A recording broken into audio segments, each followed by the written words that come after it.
عادی ہو چکی تھی اور اس کی مہارت کی گرویدہ تھی۔ اسی وجہ سے نسو اس شہر سے کہیں دور ایک پہاڑی پر چلا گیا اور وہاں ڈیرا لگا کر یاد الہی میں مشغول ہو گیا۔ ایک دن اس نے اپنے پاس ایک بھینس کو دیکھا جو گھاس کھا رہی تھی۔ اس نے سوچا کہ شاید یہ کسی چروائے کی بھینس یہاں آ گئی ہے، جب تک اس کا مالک نہیں آ جاتا میں اس کی دیکھ بھال کرتا ہوں، جب وہ واپس آئے گا اسے واپس دے دوں گا۔ تو یہ سوچ کر اس نے بھینس کو ساتھ لیا اور چلا گیا۔ ایک دن ایک تجارتی قافلہ راستہ بھٹک کر نسو کے پاس آ پہنچا۔ قافلے کے لوگ پیاس سے نڈال تھے۔ انہوں نے نسو سے پانی طلب کیا تو نسو نے سب کو بھینس کا دودھ پلایا۔ سب نے پیٹ بھر کر دودھ پیا اور نسو سے شہر کا راستہ معلوم کیا تو نسو نے شہر کا قریب ترین راستہ انہیں بتایا۔ نسو کے اس اخلاق پر قافلے والوں نے اسے بہت سارا مال دیا، جس سے اس نے وہاں ایک کنواں کھدوا دیا۔ آہستہ آہستہ وہاں لوگ آنے لگے اور گھر بسانے لگے۔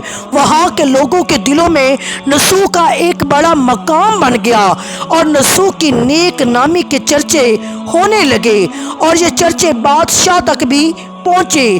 تو بادشاہ کے دل میں نسو سے ملنے کا اشتیاق پیدا ہوا۔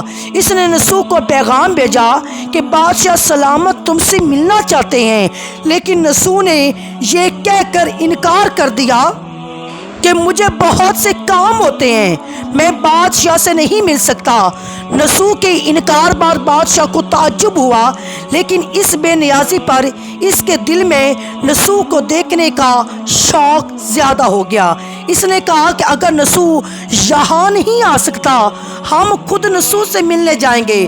چنانچہ بادشاہ اپنے کرندوں کے ساتھ نسو سے ملنے روانہ ہوا۔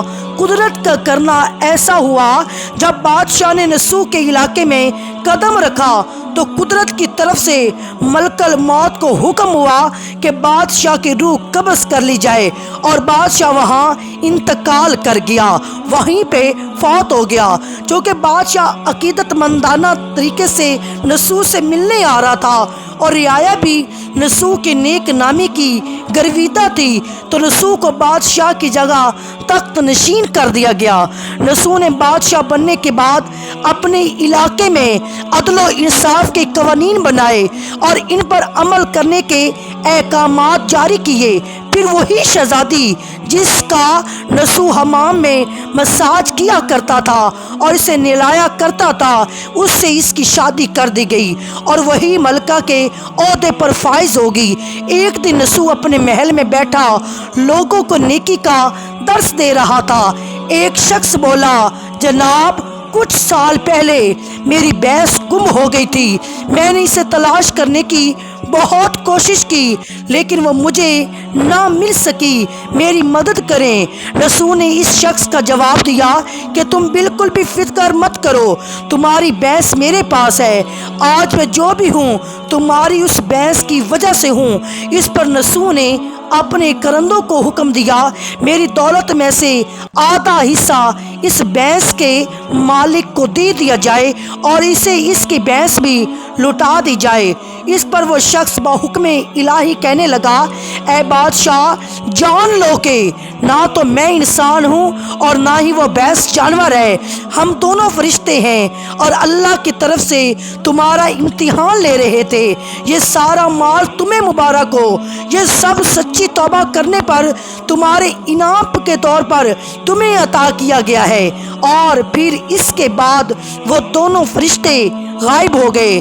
نسو نے مال کمانے کے لیے اللہ کا ناپسندیدہ کام منتخب کیا تھا، لیکن جب وہ کام اللہ کے خوف کی وجہ سے چھوڑا تو اللہ نے اسے بادشاہیت عطا کر دی۔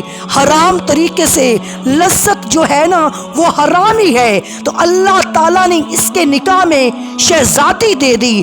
اللہ پاک نے سچے دل سے توبہ کرنے کی انہیں توفیق بھی عطا فرما دی۔